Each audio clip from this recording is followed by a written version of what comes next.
Hello friends, मेरे YouTube channel English वे में आप सभी का फिर से स्वागत है।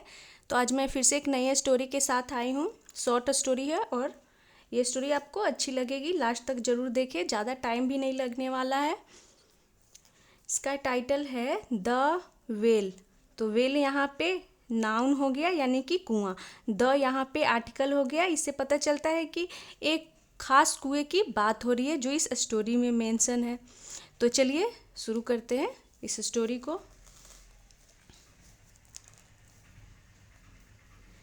पेनी went to the well every day to fetch water and didn't find anything extraordinary there.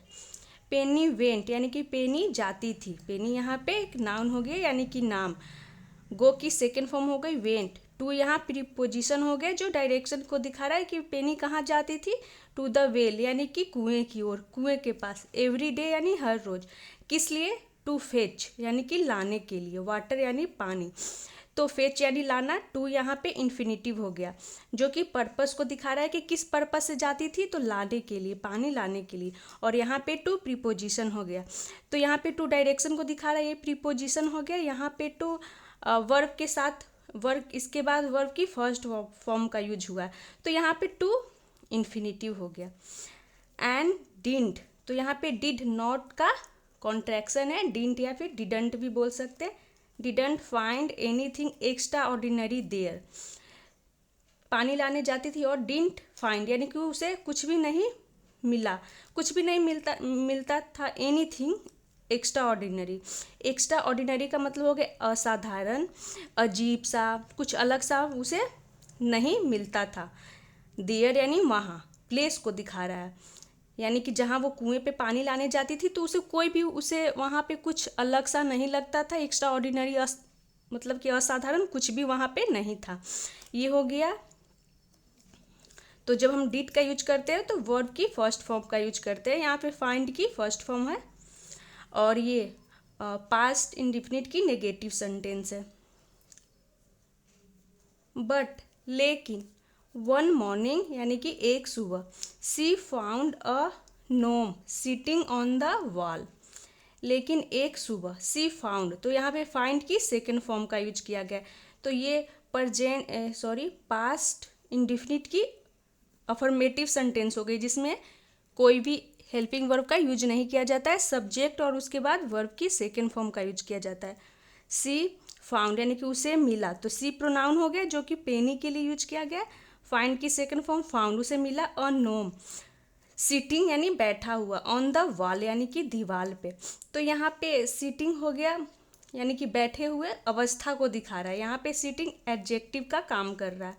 Present participle हो गया, काम कर रहा है एडजेक्टिव का। नोम की स्थिति को दिखा रहा है कि उसे क्या मिला, तो बैठा हुआ एक नोम मिला। नोम का मतलब हो गया कि जो कि छोटे कद का होता है, इंसानों जैसा ही छोटे कद का, जिसके पास जादुई शक्तियाँ होती है और वो ज़्यादातर परियों की कहानी में मिलता है। तो ये हो गया ऑन द वॉल यानी दीवार पे। डोंट सिट देयर यानी कि वहाँ मत बैठो। तो यहाँ पे देयर ये प्लेस को दिखा रहा है। सी सेड, उसने कहा। किसने कहा? तो इसमें फीमेल कौन थी? सी फीमेल के लिए प्रोनाउन यूज करते हैं यानी पेनी। तो यानी पेनी ने कहा कि वहाँ मत बैठो।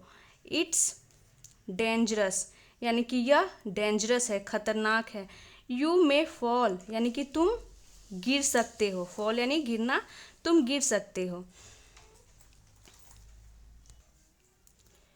ओ नो आई वॉन्ट यानी कि ओ नहीं, आई वॉन्ट यानी कि मैं नहीं गिरूंगा। तो यहाँ पे सिर्फ वॉन्ट लिखा हुआ है, फॉल का यूज नहीं किया गया क्योंकि हमें पहले से पता है कि किस चीज़ के बारे में बात हो रही है। यानी कि मैं नहीं गिरूंगा, ये हो गया। तो यहाँ पर भी विल नॉट को शॉर्ट में लिखा है वॉन्ट। रिप्लाइड द नोम यानी जो नोम था उसने जवाब दिया कि मैं नहीं गिरूंगा। I live in the well यानी कि मैं रहता हूँ कहाँ, तो इन द वेल यानी कि कुएं में। I've seen you every day, तो यहाँ पे आई हैव का कॉन्ट्रैक्शन हो गया यानी कि शॉर्ट फॉर्म है आई हैव का I've.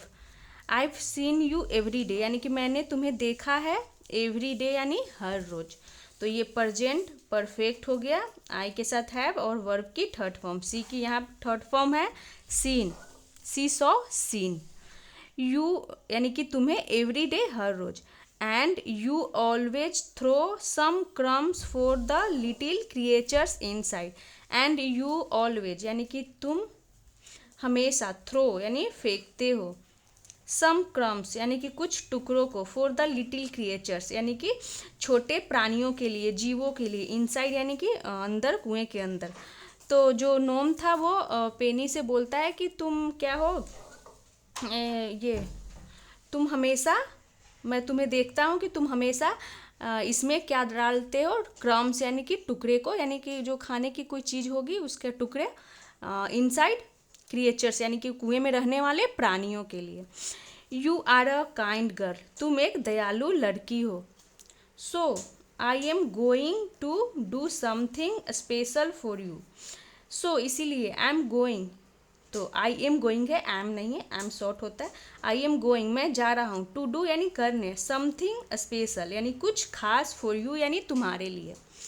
There was a sudden crack, तो यहाँ इसका मतलब हो गया there was a sudden crack, कि अचानक से दरार हुई। वाज यहाँ पास्ट को दिखा रहा है, देयर केवल इंट्रोडक्टरी वर्ड हो गया, यानी कि अचानक से क्रैक हुई। The gnome had turned into a handsome young prince, यानी जो नोम था वो हैड टर्न, वो बदल गया था। तो यहाँ पे हैड के साथ टर्न थर्ड फॉर्म के रूप में है, यानी ये पास्ट परफेक्ट के रूप में है। इनटू यानी में प्रीपोजिशन हो गया, और हैंडसम यंग प्रिंस, एक सुंदर राजकुमार में वो बदल गया। तो वो मतलब उसकी जो अवस्था थी वो बदल गई, वो नोम से हैंडसम प्रिंस बन गया, इसलिए इनटू प्रीपोजिशन का यूज किया गया। तो ये हो गया I am Ivan, I am Ivan यानी कि मैं इवान हूँ। The prince of the waters यानी कि वाटर्स का राजकुमार हूँ। And came looking for a bride who was kind to all water creatures.